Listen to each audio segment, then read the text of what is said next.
Welcome to my channel కౌస్తుభం.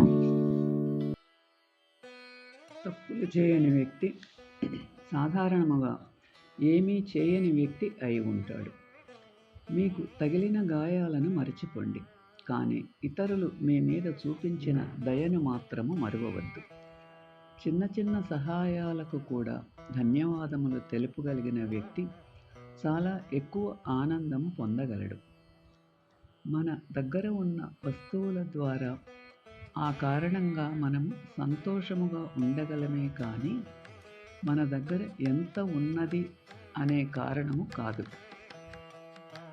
మనము ఎన్నుకున్న పరిశ్రమ ఉన్నతమైనది అయితే దాని వలన అందే ఫలితము కూడా ఉత్తమంగా ఉంటుంది. మీరు కొనే ప్రతి మంచి పుస్తకం కారణంగా మీ మానసిక స్థాయి 1 మిల్లీమీటర్ అంత పెరుగుతుందని తెలుసుకోండి. భగవంతుని ప్రార్థించటం అనేది మన ప్రథమ కర్తవ్యం. దీనికి తీరిక లేదని చెప్పటం అన్నది భగవంతుని అవమానపరచటమే అవుతుంది. గమ్యాన్ని చేరటము కన్నా ఆశతో ప్రయాణము చేయటము మంచిది. నిజమైన విజయము శ్రమకే దక్కుతుంది. మీకు ఇతరుల మీద వచ్చిన కోపమునకు వారికి హాని కలిగించకముందే మీకు హానిని కలిగిస్తుంది. Thanks for watching.